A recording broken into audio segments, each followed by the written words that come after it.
However, the doctor mentioned that I should also do an ultrasound because that is how my mother's breast cancer was found.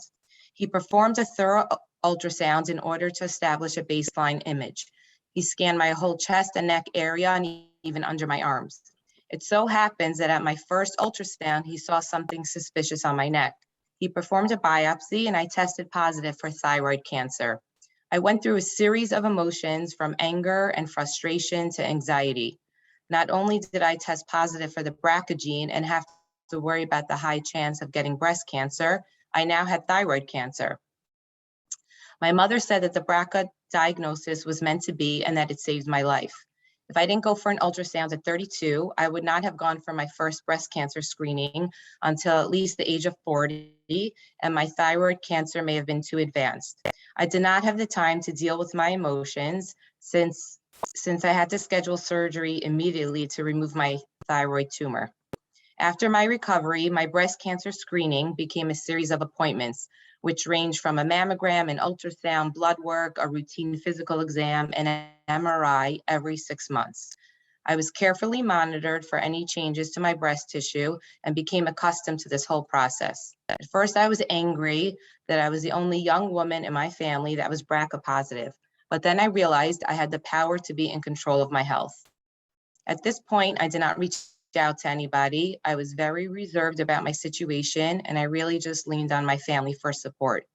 I knew there were other people out there that may have been going through what I was going through, but I was so caught up in the day-to-day of working and running a household. It was lonely and isolating at times, but I had my routine. About 9 years ago, at the age of 36, I made the decision to remove my ovaries once I decided that I was finished with having children. This minor, simple surgery was strongly encouraged to mitigate my risk of cancer. I'm now fast forwarding the story to about 4 years later when I approached the age of 40 and the doctors recommended a second surgery, a prophylactic double mastectomy to greatly decrease my chance of being diagnosed with breast cancer. The doctor suggests that having the surgery about 10 years before the age of the first breast cancer diagnosis in the family. I was making my son's bar mitzvah the same year, and I could not give this decision the full attention that it needed. I pushed it off for another year, and it all came to a head the day my son's bar mitzvah was over. The breast imaging radiologist who I've been seeing for the past 9 years, and the one who actually caught my thyroid cancer, announced his retirement. I took this as a sign that it's the right time to do the surgery. Although I'd already gone through 2 surgeries since my diagnosis between my thyroid and my ovaries, this decision somehow seems more daunting, but also seems to be the final step of becoming part of the 95% of people who reduce the risk of breast cancer by having the surgery.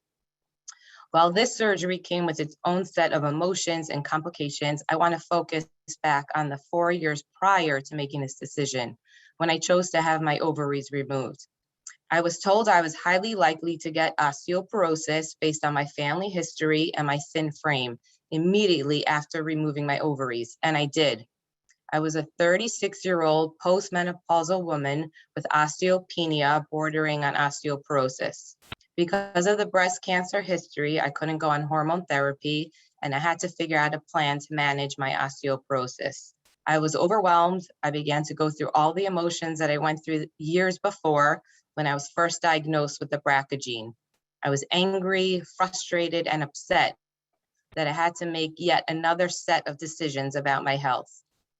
Although this time I wasn't surprised by the diagnosis because both my mother and grandmother also have osteoporosis and both broke their hips at a young age, I knew the only way I could live with it was to look at the changes in my routine as something positive and not something to be fearful of. I followed all the recommendations of taking calcium and vitamin D supplements. I increased my diet with foods rich in calcium like almonds, broccoli, and yogurt smoothies. I avoid salty foods. I even added collagen to my coffee in the morning, and I try to have salmon at least once a week. I enjoy having fruits loaded with vitamin C, which have been proven to increase bone density. I love having apples, strawberries, and bananas. While working full-time presents the challenge of finding time to do weight-bearing exercise, I work from home. So I always try to find 15 to 30 minutes of exercise like Pilates, walking or running outside, even doing some type of dance video. Even doing 30 jumping jacks before I start making dinner or before I get into the shower is highly effective. I guess I should also consider myself lucky that I run up and down the stairs multiple times a day, cleaning up after my children, as climbing stairs is also a highly recommended exercise for osteoporosis. My doctor actually said that swimming and biking are not beneficial from an osteoporosis standpoint, but I should not rule it out as an enjoyable activity overall for my health. At this point, I had an orthopedic endocrinologist following my care, managing my thyroid and my bone issues. I go for an annual bone density test and blood work to monitor any fluctuations of my osteopenia. Although I follow all the recommendations, the doctor still wanted to put me on medication because of my age and because diet and exercise alone are still not enough to slow my bone loss. I went on Fosamax and was carefully monitored because patients generally do not stay on this medication for a long period of time due to its side effects. I was on again and off again every 6 months for about 3 years. There are studies that suggest that Fosamax continues to protect bones even up to a decade after use. I, of course, suffered from the side effects that only a minor amount of people experience, which was severe joint pain.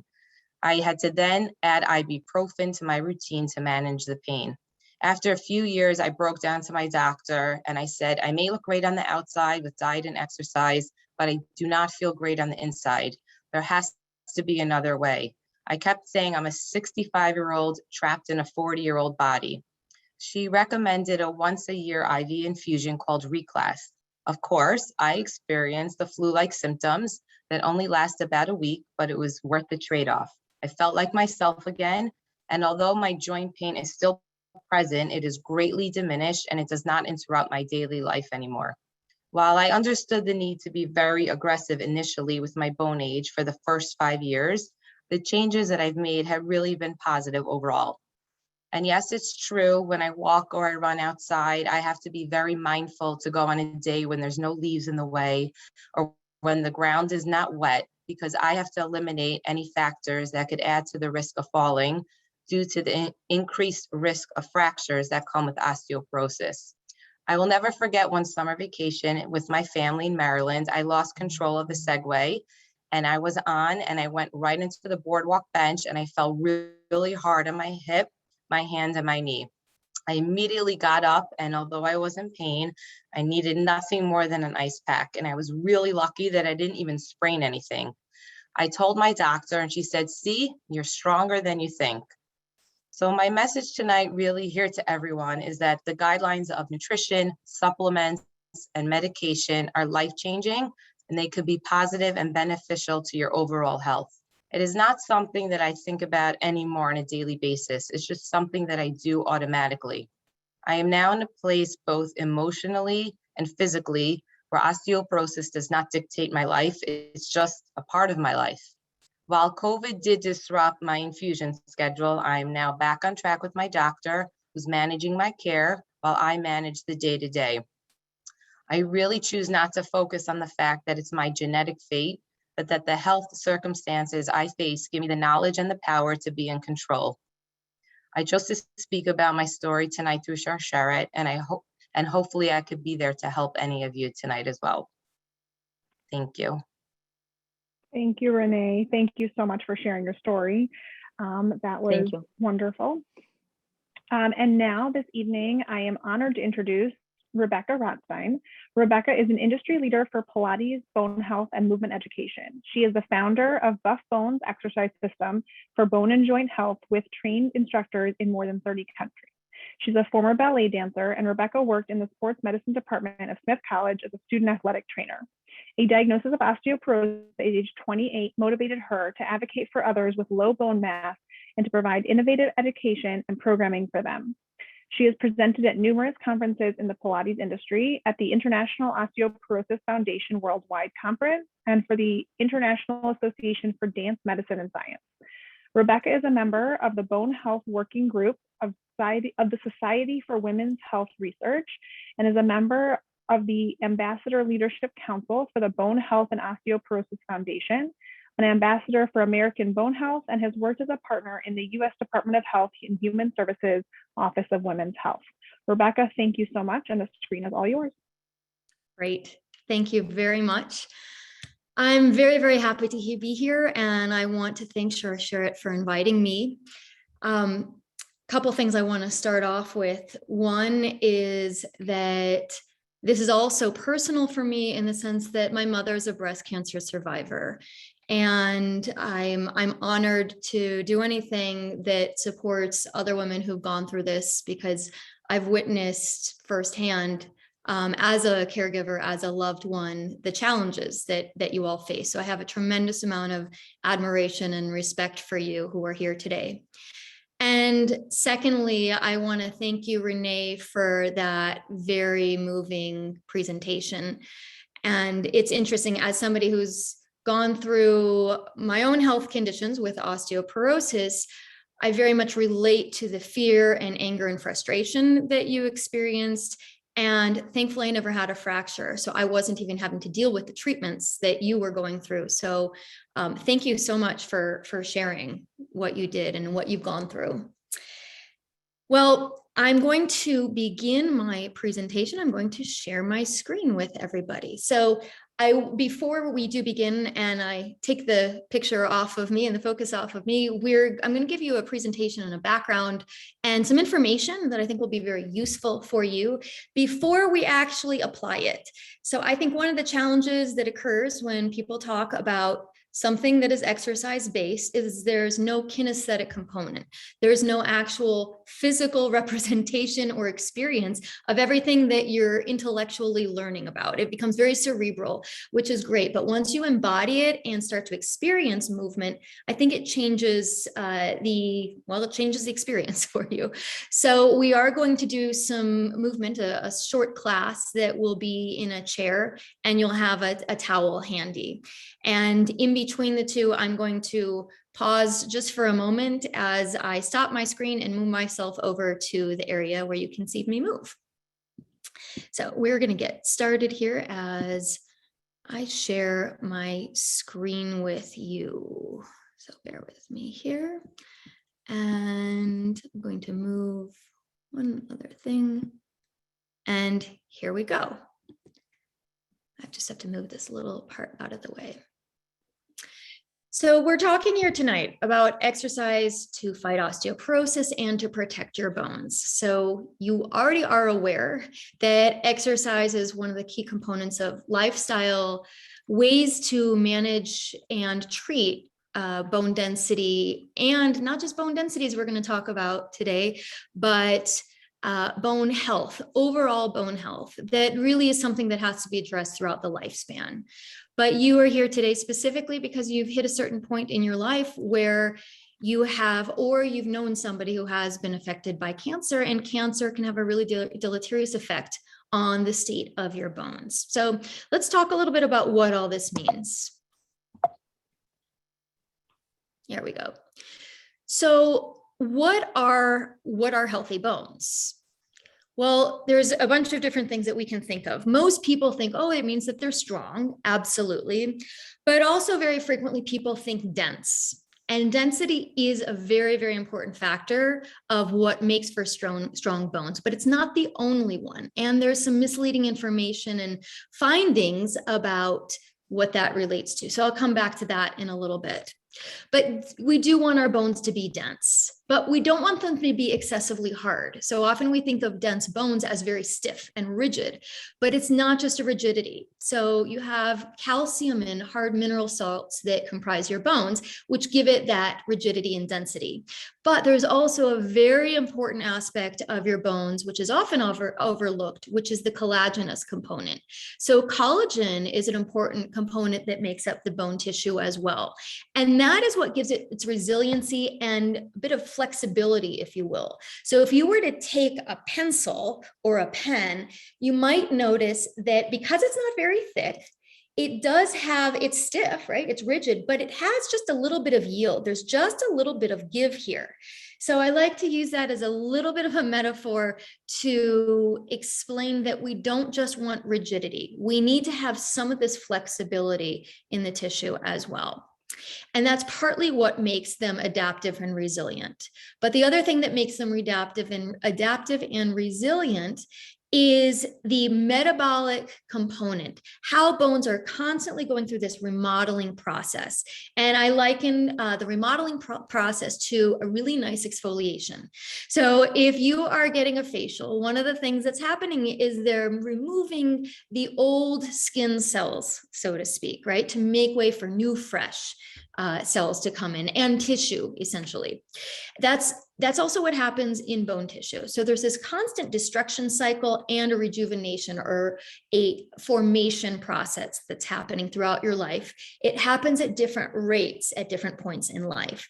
And since our focus is here on exercise, I'm not going to go too much into this, but you may have heard about this when the physician was talking to you about osteoporosis. So we're getting a little bit into the science part, and I'm not going to get too much into that today. But to understand that healthy bone tissue is constantly remodeling. And that's something that I will come back to slightly later. So also, what do you think of when you think of strong bones? You think of things that are supportive, for sure, right? That your skeleton gives you the ability to be upright, but certainly protective. So if you think of your two most important organs in your body, without which you could not survive, your heart, right? As well as your brain, without those two organs, you would not be able to live. And what is it that protects those? The rib cage and the skull, the cranium. So there's certainly a protective element. Then I mentioned when I was mentioning the remodeling process, this is also what I was talking about when I say rejuvenating. Then there's the structural component that gives us that portion of our shape. But when it comes to movement, there's also this aspect of distribution of force. So the ability to absorb force, the ability to distribute, disseminate force is also huge in what our bones do and how it operates through our ability to move. Then bones are also silos for calcium, because about 99% of the calcium in your body is stored in your bones, whereas that pretty much more or less 1% is running through your bloodstream for vital organ functioning. And then they're also hormone producers. So this is an interesting one because it kind of makes bone tissue go in the outside of the skeletal category and into endocrine world, right? And you're very familiar with your endocrine system and your hormonal structures and system because of everything that you've also had to deal with. So bone also is a producer of something called osteocalcin. And that hormone, which has only really been identified in more recent decades, is produced within the bone tissue. I'm going to go on to my next slide here. So it's really important to identify and to recognize that we can benefit our bones at any age and at any stage in life. It is never too early, but it's also never too late.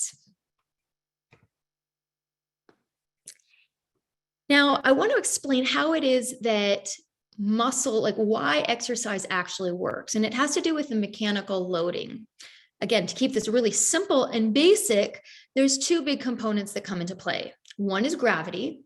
So working your body in an upright position or on all fours, in which case you're working your wrists against gravity, is very helpful and beneficial to the bone, but also the pulling sensation of, not even sensation, but the act of pulling of the muscles and the connective tissue known as fascia against the bone is what also helps stimulate and produce these bone building effects. And there's something that's called Wolff's Law, which is simply the theory and acknowledgement that external forces on bone are what will help strengthen it. So use it or lose it is a very appropriate mantra in this scenario. And so bones will adapt to these loads that you put upon them, but they will also only do it when you exceed a certain threshold.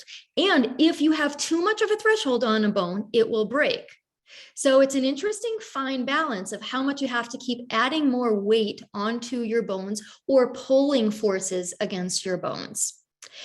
And it's also, I wanted to point out that interestingly, a recent meta-analysis identified that Women with osteoporosis and osteopenia may actually have better bone building effects or bone effects on their bone from exercise than younger women. So in case you think, I haven't been doing this, it's too late, recognize that research is also showing it's definitely not. Now, we also have to identify, though, and acknowledge that not all exercise is necessarily good.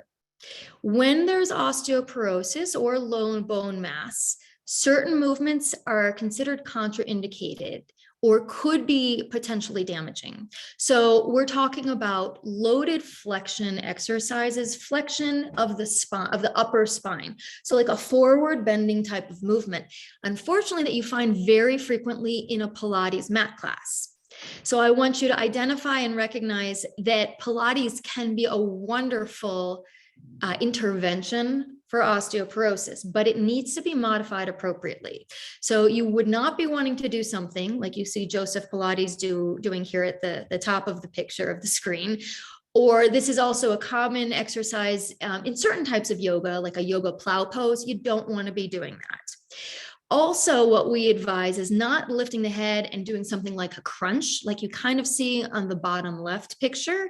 Instead, there's so many other exercises that you can be doing and that are indicated where you will be benefiting your bones and you can still be getting the quote abdominal benefits that you might be seeking out in other aspects. So there's other ways that you can do some of these exercises that are still safe for your body, but are also going to be really beneficial. So if we think and we talk about where most fractures occur, oh, and actually before I mention this, I do want to say one other thing that is interesting of what things are not quite so beneficial to bone. It was mentioned before about swimming. Well, actually, there's a new and recent study that has looked at swimming, which I'll come back to interestingly in a moment. And it's turning some of the findings and the past research that we've heard about on our heads. So we will come back to what types of exercise are better and what are not as useful. So let's look at where most fractures occur with osteoporosis. There's 3 common sites: the hip, the spine, and the wrist. And I want to be really clear that when we're talking about the hip, it's really the femur or the top of the thigh bone. It is not the pelvis, although the pelvis can be a site of fracture. That when you hear about a fracture of the hip, it's actually the top of the thigh bone.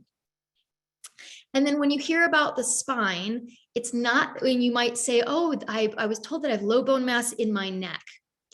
It's not your neck of your spine. What you might be thinking of is the neck of the femur, which is the part of the hip where there's a reading of the bone density called a DEXA, which is stands for dual X-ray absorptiometry. It's a very, very low radiation X-ray that is what is used to help diagnose osteoporosis. So I just want to clear that up because that's a really common misconception.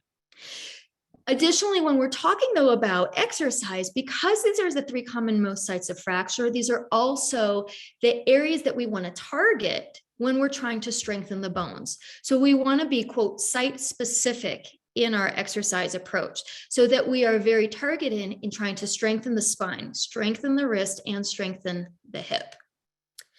And one of the things that I advocate for in my program is a full body approach so that you are working the entire body as a whole, and you're integrating all these aspects in addition to just working site specifically. So let's look for a moment and talk about what the physical activity guidelines are in the United States. Well, the U.S. Department of Health and Human Services advocates for at least 150 minutes to 300 minutes a week, which is really about 2.5 to 5 hours a week of moderate to intense aerobic activity, brisk walking, or fast dancing. So this comes out to about a half an hour a day over the course of 5 days. In other words, we're also thinking about just upright weight-bearing activity, which I'll explain what that is in a moment. It also advocates for muscle strengthening activities 2 days a week. So whether it's lifting weights or pushing your body weight. And in case you think, well, I don't have weights at home, I'm going to show you why that's not an excuse. So I'm going to give you an example Down here and up, of my beautiful. mother. And again, She's about to down turn and up. 76 Now, what I don't want you to do is next elbows month. out and butt up. But look at all these options she has. Yep, and now send your hips back a little bit. Yeah, and now try and do it there. Yeah, that's what we don't want. Now, if that's too hard, walk your knees further forward. So here's how she modifies it. And try it there.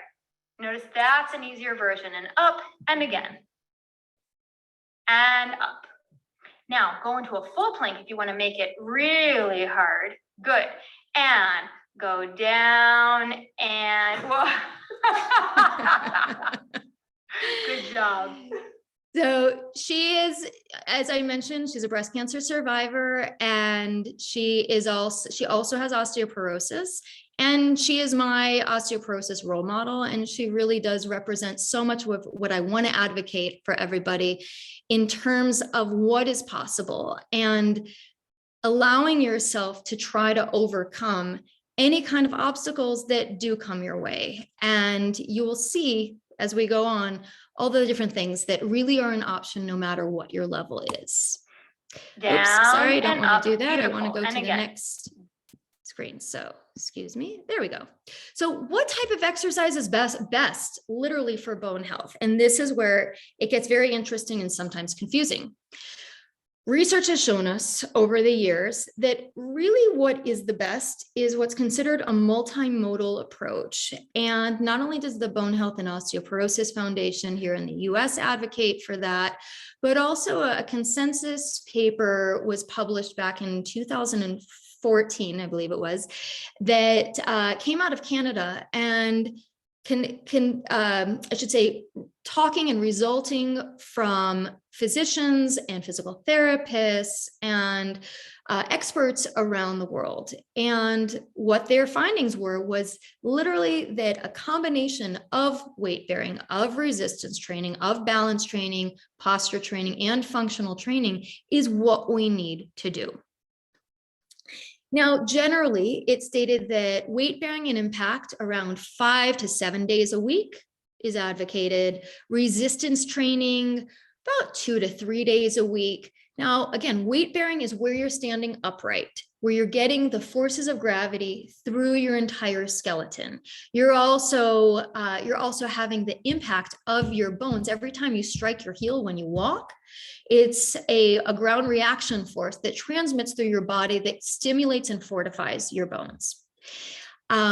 Resistance training includes using bands, using weights, using even your own body weight. In Pilates, we use springs. So creating additional resistance for your muscles to work against. Balance training, pretty obvious what we're talking about. Posture training, also how your alignment works. And functional training is related to things that replicate or mimic daily movements. So squats, lunges, even push-ups, for instance. So things that mimic things that you're going to do in your daily life. Now, balance is often recommended for about 2 hours a week, and that the Too Fit to Fracture, this consensus that I'd mentioned previously, also advocates aerobic work about 3 to 5 days a week for about 30 to 60 minutes. Now, interestingly, in terms of bone mineral density specifically, I'll come back in that to a moment, but impact training and high intensity resistance training has shown to have the biggest of osteogenic effects or effects on bone density changes. But really the big thing to keep thinking about is something what we call the load principle. And it's that you need to consistently increase your load to be having continuous adaptive changes. So one of the big things to take away is that your bone is constantly changing, or your bones are constantly changing. And I believe it's every 7 to 10 years you have a new skeleton because of these constant continuous changes. But your body needs to continuously be stimulated. So you need to change up your programming. You can't do a single DVD for 10 years of your life because your bones are going to get used to it and they're just going to get really lazy. So you need to keep surprising them. Now, other things though to consider: how do you start? Where do you start? How do you even develop the strength and control to do the kind of heavy loading that is being advocated? And what do you do if you have other injuries? So I'm going to share with you principles that I advocate that are part of my program that we're going to be looking at today, and that really are general program advocacy, or I should say, let me rephrase that. These are general parts of it and elements of principles that are advocated throughout. So we're talking about safety and strength for your hips. So as I mentioned, anytime you overload a bone, it could be too much for that threshold to sustain. So you don't want to risk fracturing a bone, but you need to find the sweet spot of how you get enough strength through your bones that they'll be protective and adaptive. So one of the movements that we're going to practice here is a hip hinge that you're seeing me do right here, a much younger version of me, but yet a version of me. Another one is back strength and alignment. And research has continuously shown the importance of back strength and back extensor strength to not only stop fractures, but also to stop falls. Balance and core control. This is also important to prevent falls, but also something about the core control, this idea of your center, this area. Some people will define it as the area from, say, your rib cage down through your pelvis. Others will define it as everything that is along and attaching to your skeleton. But that you have to have this sense of strength, but not just strength, but control. And this is how your nervous system dictates to your muscles how to operate. So it can get really complex, but we're going to keep it really simple in the way we apply it. Function and mobility. So here's one of the things to keep in mind about strength training. You can be super strong and even have crazy dense bones, but if you do not have the ability to turn around, to reach for things, to grab objects, in other words, mobility that is applicable to your daily life, it's not going to be that useful for you. You need to have these skills of mobility, which is essentially flexibility that is useful, that will apply to your life and make your life easier. So I'm going to go back to this idea of the hip hinge. So we're going to look at this shortly. And right here, we're talking about how you move from your hips and not from your spine. So we don't want to be bending from the spine. We want to bend from the hips. How you move from your knees, not necessarily from your back.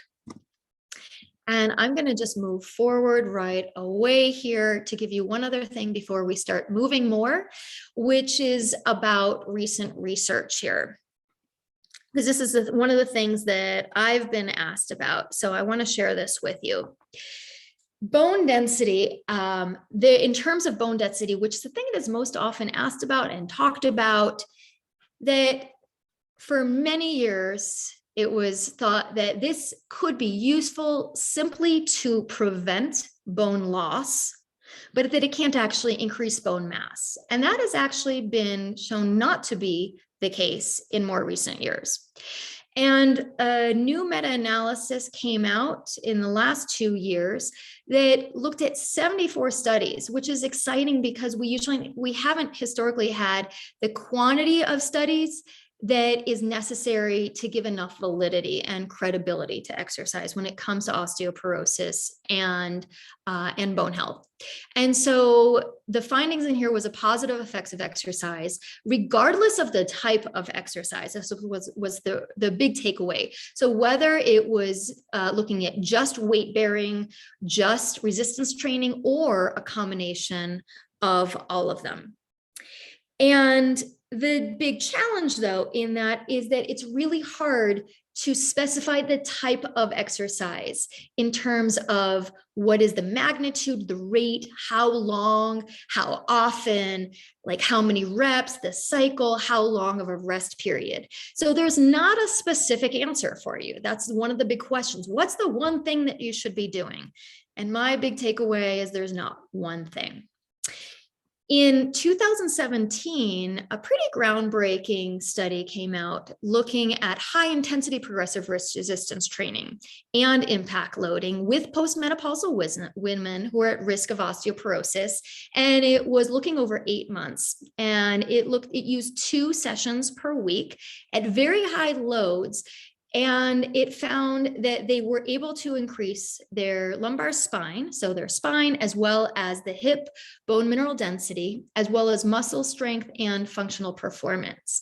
And it was rather groundbreaking because the quantity of weight that they were lifting was very, very high. And it had previously thought that this would just make people fracture, and it wasn't. And yet, interestingly, we don't know about the rebound loss. So in other words, how long do you have to do it for? How long will that last? We don't have an answer for you on that. Also, a problem with this study here is that it's not necessarily and the next study I'm about to show you is that it's not necessarily a normal sample because they were excluding people that had comorbidities, so other conditions going on. So does that necessarily translate, is the problem, to the general public? But these are things that are being looked at right now. And then the final thing I wanted to point out is just last year, that same group that published that study did a comparison study comparing buff bones, which is the program I've created, and this other protocol, the high intensity protocol. Both of them were able, and so the protocol that we're going to be looking at today is not high intensity progressive resistance training. It's a mind-body based program that looks at or uses strength, mobility, function, and coordination as the skill sets that we're working on. And both, though, were able to improve muscular strength and functional performance. And then when using medication in conjunction, there was also improvement in the lumbar spine, in bone density. Although there was more improvement in the lumbar spine for the group that was doing the high intensity training. And then also in that one, they did find that the one that was doing the high intensity training increased their bone density in the lumbar spine, even without medication, but they were not able to find improvements in the hip. Next. So I want to end this little part of the presentation before we move about the understanding and this discussion of density versus just fracture focus. I was recently part of a roundtable that was looking at national guidelines and clinical recommendations that we should perhaps be advocating and adopting for bone density. And one of the big takeaways during this is that osteoporosis is something that we should be addressing throughout the entire lifespan. It is not something that we should just consider once it becomes an issue, whether that's because of menopause or because of secondary osteoporosis, meaning it's related to other conditions, cancer being one of them, and side effects from cancer treatments. Additionally, there needs to be greater emphasis on lifestyle choices, exercise being one of them. And so one of the things that I want to explain from my point of view is that density has its place and we need to focus on density. But you can also have very dense bones. And we've seen from research that there are actually more occurrences of fractures in people with osteopenia than osteoporosis. So people who have higher bone density than lower bone density, there's more fractures that are occurring.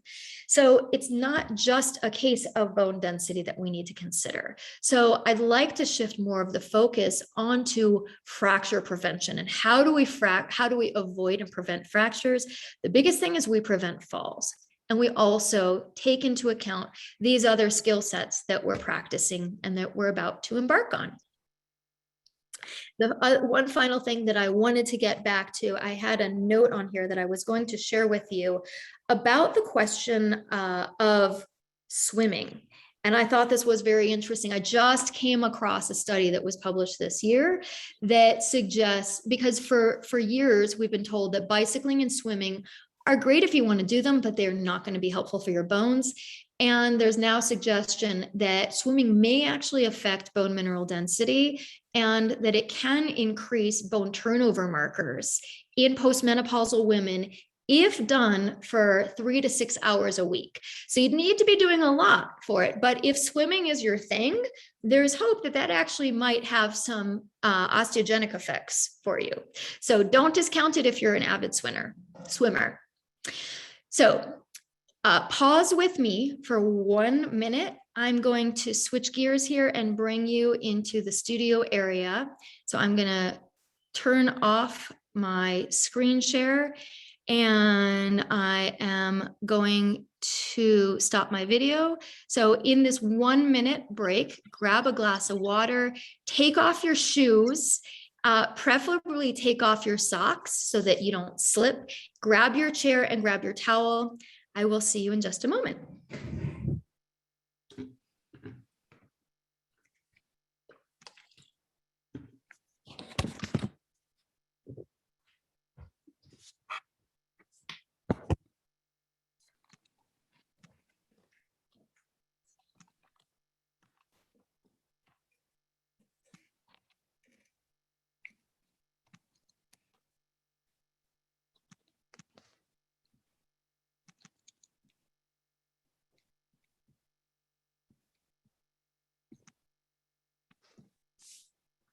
Okay.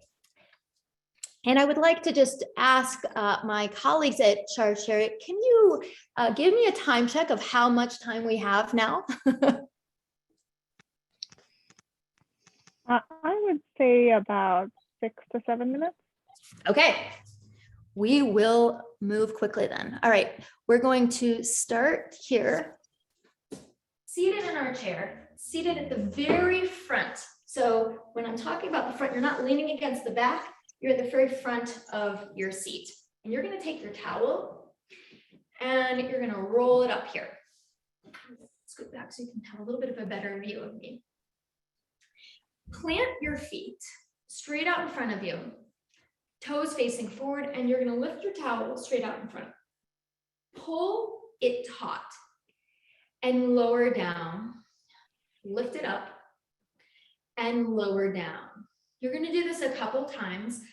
We've decided to do a class that is mostly seated or standing, even though there are plenty of exercises and things that you can do on the ground as well. But for the sake here, to make it easier for everybody, we're just gonna go like this. Now you're gonna take that towel and you're gonna place it behind your head. Press down into your feet, grow a little bit taller through the crown of your head, push your head back into the towel. Now notice how your shoulders could shrug, and now notice how they could slowly relax. And again, shrug and relax. One more time, and shrug and relax. Push your head back further. You're not leaning back, but you're starting to relax your shoulders. Now take a deep breath in through your nose and out through your mouth. Hinge forward and return back up. So here's the hinge. We were talking about it before. Notice how I move from my pelvis here on my hip, but I'm not actually rounding the back. Let's do 2 more like that. And back up. And once more. And back up. Now lift your shoulders, lift the towel, and bring it straight down in front of your knees. Pull straight back. You're gonna feel the tricep, this area here, right along the arms. And push down through your feet and inhale. Exhale through your mouth. Relax. Push through your feet, pull with your hands. Inhale. And exhale. One more time. Push through your feet, pull with your hands. Inhale. And stay. Turn your head to one side. Turn your head to the other side. Turn your head to the first side, turn your head to the second side, and relax. Place your hands on your thighs. Now hinge forward and return up. This time, you're gonna think of pulling or zipping up your pants and hinge back. Notice how your belly starts to become active. And return, and hinge back, and return. Here's the side view, and hinge back, and return. This time, hinge back, push through your feet to grow up and forward, like you're coming to the top of an escalator. And hinge back, push through your feet, and return. Once more, hinge back, push through your feet, exhale, and return. Now, place the towel just behind you here for a moment. Grab the back of one thigh, and just hold it here. Now find that little zip up and straighten and bend your knee without rounding. So I like to think of a spotlight here, and in Buff Bones, we call this the sternum spotlight. Shoot your sternum spotlight forward, don't let it reach for the ground. And we're gonna straighten and bend. If you need to lower your hands, you can do so. 4, exhale 3, flex that foot, exhale 2, exhale 1, try it on the other side. Zipping up, pushing down, letting you grow taller, and straighten and bend. So you might start to feel a stretch through the back of the thigh. And 4, 3, exhale 2, exhale 1, and pause. We're gonna now turn and face sideways. So you're gonna have one butt cheek on the chair, the other one off the chair, holding on to the back of the seat. You're gonna slide the free foot out to the side and place the free hand here right at the crease of the hip. Now reach out with your elbow. So from the side, it looks like this.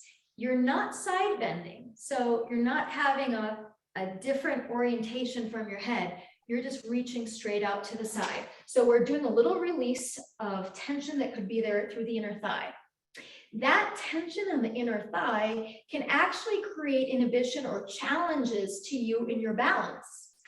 Slide the foot back in and slide this back. So now you're going to get a stretch on the front of the thigh. Notice how the toes are tucked. If you can't do that, you can go the other direction if your toes don't do it. But if you tend to cramp through your foot, you're going to find this useful. Now push down through your feet, reach the free hand up toward the ceiling, and stretch toward the sky. Breathe in, breathe out. We're going to make it a little bit harder now. Pushing down through the foot, holding onto that chair as long as you feel steady. You're going to start to lift up and lower, lift up and lower. 3, lower, 2, lower, 1, and then we're going to go to the other side. So one butt cheek is on the chair seat, holding onto the back of the seat or back of the chair, and slide the free foot out. Now make sure that your toes are all facing forward. That's also going to change the game here. If you start to cramp, bring your leg in, bring it out a couple times. Now place the free hand into the crease of the hip and reach out in that direction with your elbow. Take a deep breath in, deep breath out. Once more, breathing in through the nose. Exhale out through the mouth. Slide that foot in and now slide it straight back. And stay here for a moment, reach the free hand up toward the ceiling. You'll notice that by pushing down to that back foot, you drive the hips forward. This is extremely helpful for your posture, also for your balance, to be able to have that mobility here through the hip joint.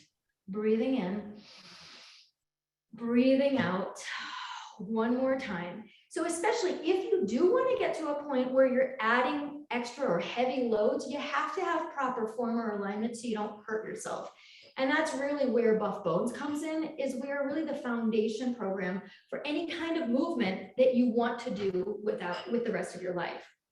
And bring that, we have to do our lift. Push down through the foot and hover and lower. Hover and lower. Let's do a couple more. Hover and lower. So notice how these become lunges. And 2, and last one, bring the knee right back in. Now we're going to bring our feet really wide, and we're going to hinge forward here, feeling the stretch on the inner thighs. And back up, and hinge forward, and back up. 2 more, hinge forward, and back up. Last time, hinge forward. If you can, lift your hips and lower. So you just barely hover and lower and hover and lower. 2 more, hover and lower. Last time, hover and lower. Let's walk the feet closer in, not completely together, a little wider than your hips. Pull the feet back. And you're going to bring your hands straight out in front of you. If you want more assistance, you can use your hands to help you lift up and lower and hover and lower, hover and lower. You want to make it harder, lift one heel, hover and lower, hover and lower. Lift the other heel if you'd like, hover and lower. Last time, hover and lower. And now you're going to hover and stand all the way up. Sit and stand, sit and stand. So just barely tap.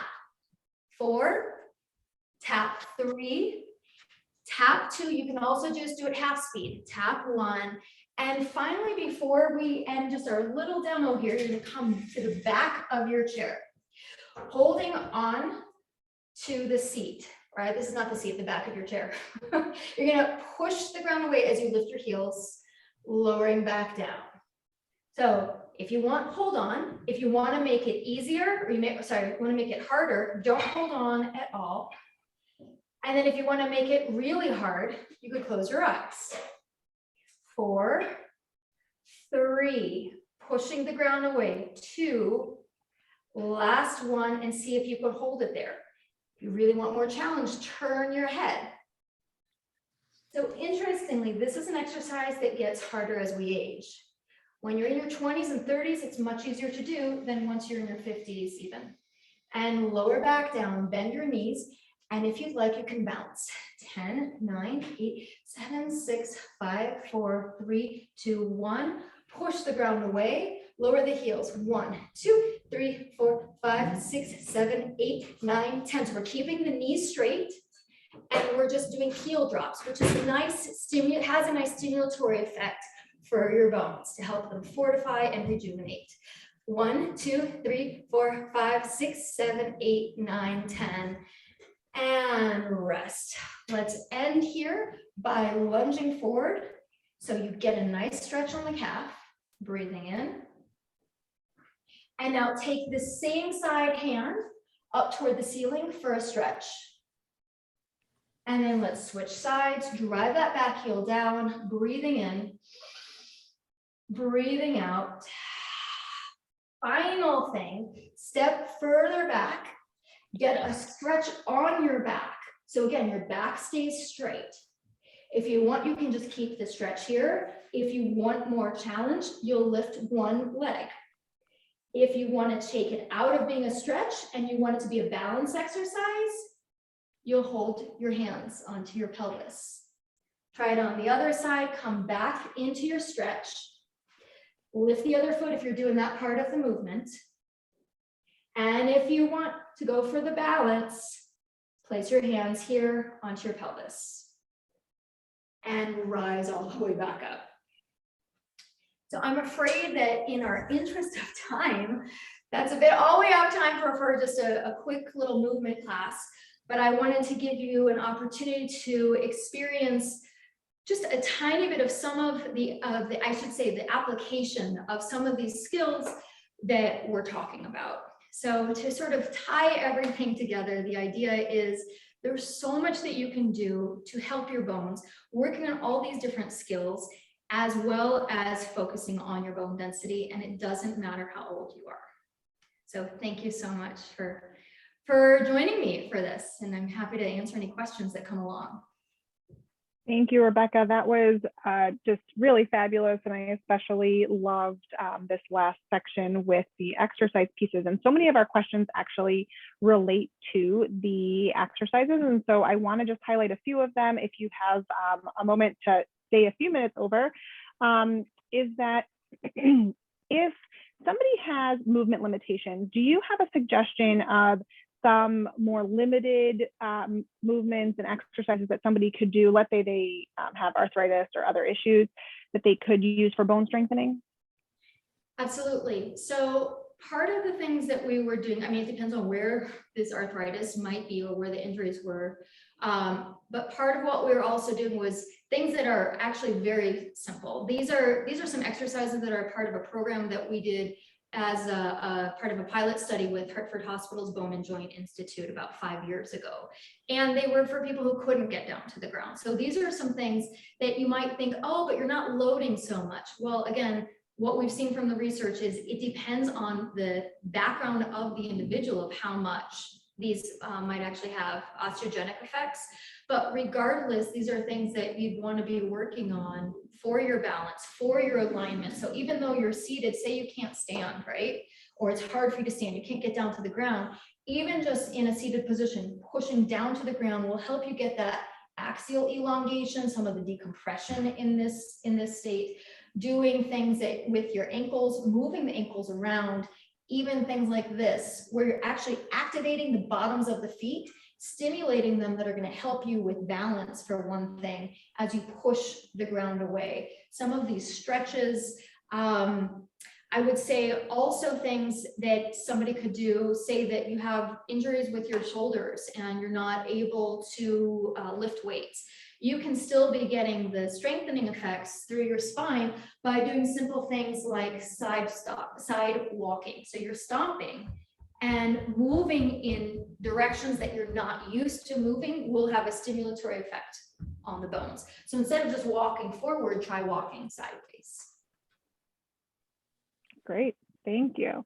And you mentioned the stimulatory effects for the bones. And one of the questions, actually multiple questions, came in regarding bone health versus bolstering the muscles around the bones. And so the question is, are these exercises really focused on that bone support, bone health, or is it about bolstering those muscles? They go hand in hand. So you can't actually strengthen the bones if you don't have the muscles to support them. So part of what has this osteogenic effect on the bones is that muscle pull, like I showed in that original image of gravity and then muscle and fascia pull. So that pulling force is what stimulates the bones. So you do need to work on muscle strength. At the same time, though, you can't just go and think that you're going to lift some kind of heavy weights when you haven't really aligned your body. So that's why a big focus of what we do is it's not just about certain exercises, it's about the entire method and how it works together. So in this method, for instance, we do a whole series of decompression movements and alignment and working what I mentioned before, what makes your muscles smart, not just strong, of your nervous system before we add on the additional outside load, like with weights, so that you have a better chance of the forces from gravity and from those outside loads running through your entire body when everything is better stacked and better organized and aligned. It's kind of like, you wouldn't just build a house when it doesn't have a solid foundation. You got to get that foundation set before you add on the other loads. And sometimes that's also what you have to do every day. You have to realign your body because there's kinks and you're texting and you're in weird, awkward positions that you need to reorganize. That's great. That's great. Thank you, Rebekah. I know we had many questions that came in both through the chat box as well as in advance, and we will follow up with Rebekah and get some of those answers out to you in our post-webinar email. And I want to thank Rebekah again for educating us this evening on the relationship between bone health and fitness. You answered so many of my questions, and I'm sure that our participants feel more knowledgeable this evening after hearing your presentation. And thank you too for teaching us a few exercises to keep our bones strong and healthy. It was really a great demonstration. There are links to follow in the chat box for Rebekah and for Buff Bones on Facebook and Instagram. And I also again want to thank our sponsors this evening, Amgen and the Cooperative Agreement DP 19-1906 from the Center for Disease Control and Prevention, as well as sponsoring the previous two webinars on bone health and nutrition. I also want to recognize our partners for this evening, Advocate Aurora Health and Team Sharsheret.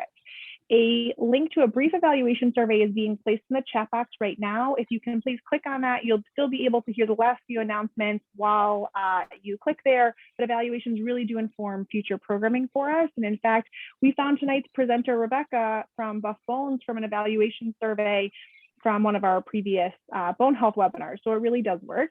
And I want everybody to know that rounding out the month of May, just next week, we'll be having a webinar on clinical trials with Dr. Brian Slomowitz. So please check that out, as well as check out our website. We have a busy summer ahead with exciting events being offered both in person and virtually, and you can see all of those programs as well as transcripts and information about prior events on our website. In the spirit of bone health, I want to let everybody know about Sharsheret West Coast Dash. It's a 5K, 10K family race on Sunday, September 18th in Los Angeles. For everybody outside of LA, we are going to have a virtual race option so you can join the fun as well. We'd love for you to stay connected to Sharsheret via social media, whether that's Facebook, Instagram, or Twitter. You can feel free to follow us. And as always, please never forget that Sharsheret is here for you and for your loved ones during this time. We provide emotional support, mental health counseling, and other programs designed to help you navigate the cancer experience. All of our programs are free, completely private, and one-on-one.